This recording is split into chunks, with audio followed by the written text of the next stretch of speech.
செய்தி. நாடு முழுவதும் 30 இடங்களில் என்ஐஏ சோதனையானது நடைபெற்று வருகிறது. பயங்கரவாதிகள், போதைப்பொருள் கடத்தல்காரர்கள் தொடர்பாக தேடுதல் வேட்டையானது நடைபெற்று வருகிறது. தேசிய புலனாய்வு முகமை அதிகாரிகள் அதிரடி சோதனை மேற்கொண்டு வருகின்றனர். விவரங்களை செய்தியாளர் வெங்கடேசன் வழங்கி கேட்கிறோம். வெங்கடேசன், வணக்கம். 30 இடங்கள், எந்தெந்த இடங்கள், மேலும் விவரங்கள் என்ன? வணக்கம். குறிப்பாக பயங்கரவாதிகள், ரவுடிகள், போதைப் பொருள் கடத்தல்காரர்கள் குழுக்கள் பஞ்சாப், ஹரியானா, ராஜஸ்தான், டெல்லி, சண்டிகர், உத்தரப்பிரதேசம், குஜராத், மத்திய பிரதேசம் ஆகிய மாநிலங்களில் இன்னமும் ரகசியமாக இயங்கி வருவதாக தேசிய புலனாய்வு முகமைக்கு தகவல் கிடைத்தது. இந்த தகவலின் பேரில் இந்த மாநிலங்களில் உள்ள சுமார் 30 இடங்களில் தேசிய புலனாய்வு முகமை அதிகாரிகள் இன்று காலை முதல் அதிரடி சோதனை நடத்தி வருகின்றனர்.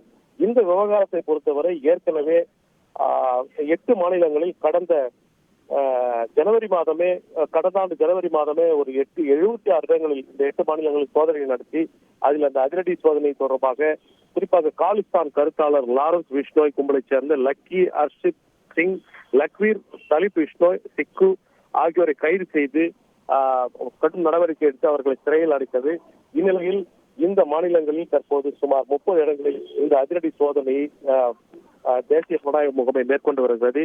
இதில் சில முக்கிய நபர்கள் கைது செய்யப்படலாம் என்றும் சில முக்கிய ஆவணங்கள் இந்த ரைடின் போது சிக்கும் என்றும் தேசிய புலனாய்வு முகமை வட்டாரங்கள் தெரிவிக்கின்றன. தகவல்களை வழங்கியதற்கு நன்றி வெங்கடேசன்.